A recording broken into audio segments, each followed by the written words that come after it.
21ஆம் நூற்றாண்டின் நல்லாட்சிக்கான தாவேகாவின் செயல் திட்டங்கள்.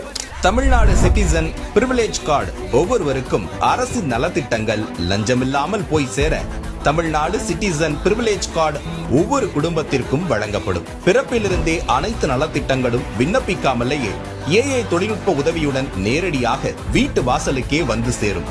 தமிழ்நாடு சேவை உரிமை சட்டம் ரைட் டு சர்வீஸ் ஆக்ட் நமது அரசு அமைந்த 6 மாதங்களுக்குள் தமிழ்நாடு சேவை உரிமை சட்டம் நிறைவேற்றப்பட்டு வெற்றி தமிழ்நாடு சூப்பர் ஆப் உருவாக்கப்படும். ஓட்டுநர் உரிமம், குடும்ப அட்டை, புகார் தாக்கல் என அனைத்தும் மொபைலிலேயே கிடைக்கும். சேவையில் தாமதம் ஏற்பட்டால் சம்பந்தப்பட்ட அதிகாரி மீது நடவடிக்கை எடுக்கப்படும்.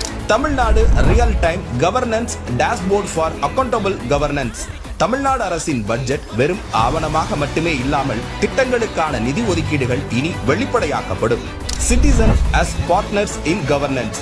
பொதுமக்கள் வெறும் வாக்காளர்களாக மட்டுமின்றி அரசின் பங்காளர்களாக மாற்றப்படுவர். இதற்காக உருவாக்கப்படும் மை வெற்றி தமிழ்நாடு .in என்ற இணையதளம் மூலம் பொதுமக்கள் மாநிலத்தின் வளர்ச்சிக்கான யோசனைகளை முன்வைக்கலாம், கொள்கை முன்மொழிவுகளுக்கு வாக்களிக்கலாம், அரசு சேவைகளை மதிப்பிடலாம், நிதிநிலை அறிக்கை செலவினங்களை கண்காணிக்கலாம்.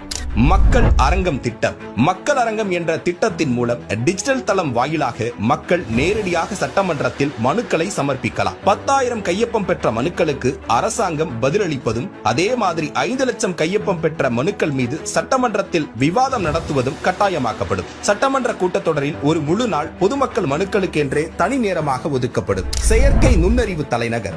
செயற்கை நுண்ணறிவு அமைச்சகம் தமிழ்நாட்டின் முதல் செயற்கை நுண்ணறிவு பல்கலைக்கழகத்தை ஏற்படுத்தி உலகளாவிய தொழில்நுட்ப நிறுவனங்களை ஈர்க்கும் வகையில் செயற்கை நுண்ணறிவுக்கான உலகளாவிய மையமான AICT உருவாக்கப்படும்.